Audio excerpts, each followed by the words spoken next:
Bom dia por Deus, é isso aí, vamos estudar a palavra do Senhor, parte de quarta-feira pela manhã.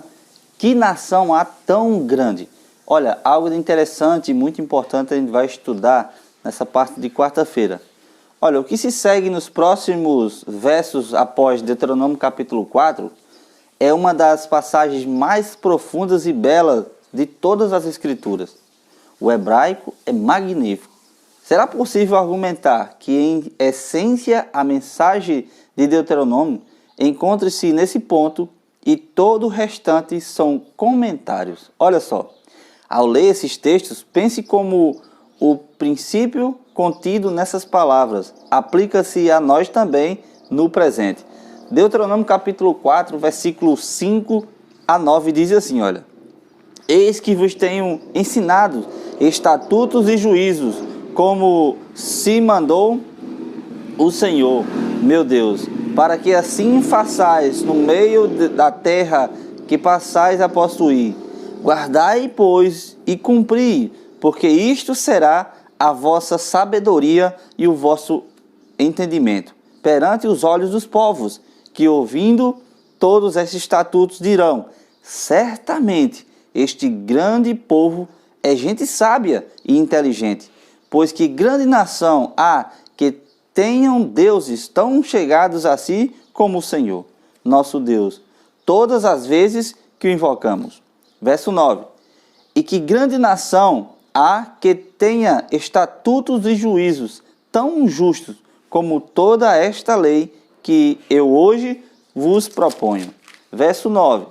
Tão somente guarda-te a ti mesmo e guarda bem a tua alma, que te não esqueça daquelas coisas que os teus olhos têm visto, e se não apartem do teu coração todos os dias da tua vida, e as farás saber a teus filhos e aos filhos de teus filhos. Que ensinamentos poderosos aqui são falados por Moisés. Deus manda Moisés dizer isso ao povo.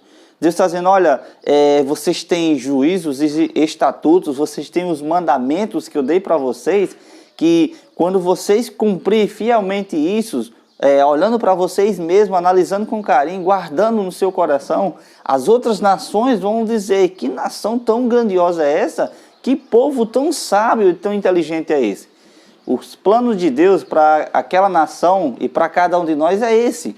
Não é para a nossa própria glória, mas pelo contrário, quando olharmos para nós mesmos, ver espírito de mansidão, espírito de sabedoria, as outras nações possam entender que existe um Deus verdadeiro, um Deus poderoso que transformou muitos corações. Exemplos grandiosos a gente encontra no livro de Daniel.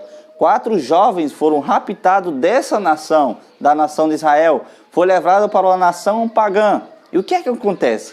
Dentro daquela nação ali, aqueles 4 jovens se destacam a ponto de um dos reis mais poderosos daquele momento, na verdade, o rei mais poderoso naquele momento, o rei da terra ali, Nabucodonosor, olha para aqueles 4 jovens e diz: olha, não tem ninguém tão sábio e tão inteligente quanto esses 4 jovens que se encontram aqui dentro da nossa nação. Mas aqueles 4 jovens faziam parte do povo de Israel. E aqui a gente vê em Deuteronômio as palavras de Deus se cumprindo na vida daqueles 4 jovens. A pergunta que eu faço para mim e para você é: o que é que a gente estamos fazendo? Em que a gente estamos se moldando para ficar a imagem e a semelhança de Deus? Olha, Jesus quando veio falou que nós somos a luz do mundo.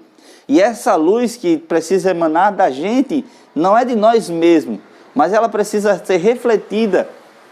O caráter de Deus precisa ser mostrado para o mundo. E a gente precisa aprender muito sobre isso. Olha só, o Senhor desejava que o povo percebesse que tinha sido chamado, escolhido por um motivo especial. Ele se tornaria uma grande nação, assim como Deus havia prometido inicialmente a Abraão. Essa foi a promessa. Mas olha só, porém, o propósito de torná-los grandes era que pudesse ser uma bênção para todas as famílias da terra.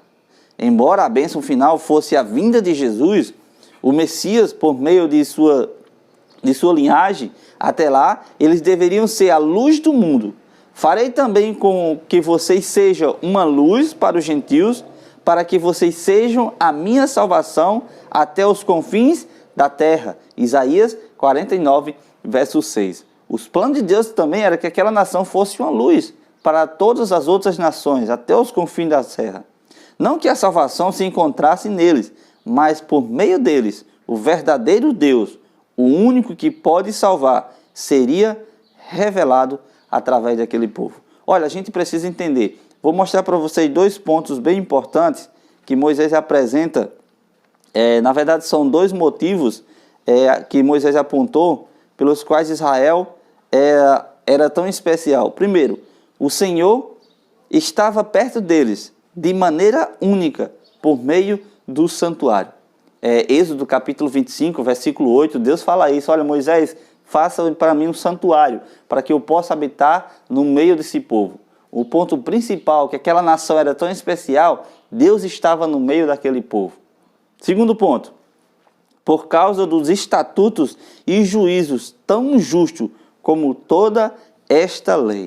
O que é que a gente aprende aqui, irmãos? Deus estava no meio do povo, mas Deus deixou algo designado para diferenciar aquela nação, para diferenciar, para que eles vivessem bem e assim atraísse muitos povos daquelas nações, porque quando visse aquela nação cumprindo os mandamentos de Deus, o amor, amando a Deus de todo o seu coração e amando o próximo como a ti mesmo, qual é a nação que não queria estar dentro desse povo? Porque eles se amavam, deveriam se amar uns aos outros, assim como Deus pediu. Mas olha só, a gente precisa analisar que a gente precisa guardar em nosso coração essas palavras. Mas tem uma coisa, a gente vive hoje algo estranho no nosso meio. A gente vive uma geração que não pode falar nada. Deus ele deixou o estatuto, Deus ele está no meio da gente, ele nos ama. Mas ele deixou regras, deixou estatutos que são bons. Na verdade, a própria Bíblia fala que os mandamentos de Deus são bons, são maravilhosos, para o nosso próprio benefício. Mas a gente precisa entender que a gente precisa guardar isso. Não é só dizer que Deus é amor e a gente fazer o que bem entender da nossa vida. A gente somos luzes, precisamos ser luzes, refletir aquilo que Deus nos deixou.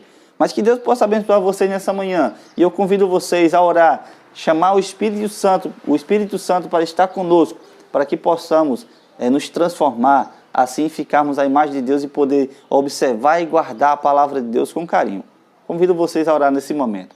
Eterno Deus e majestoso Pai, queremos agradecer ao Senhor por mais um despertar, por mais um momento do estudo da Tua Palavra. Senhor Deus, esteja conosco nesse momento. Sabemos que é difícil viver nesse mundo, mas se estamos com o Senhor, é muito mais fácil, porque temos a esperança, a alegria de que temos um Deus verdadeiro do nosso lado. Nos ajuda, Senhor, a seguir os estatutos do Senhor, guardar os mandamentos do Senhor. Pedimos tudo isso em nome de Cristo Jesus. Amém.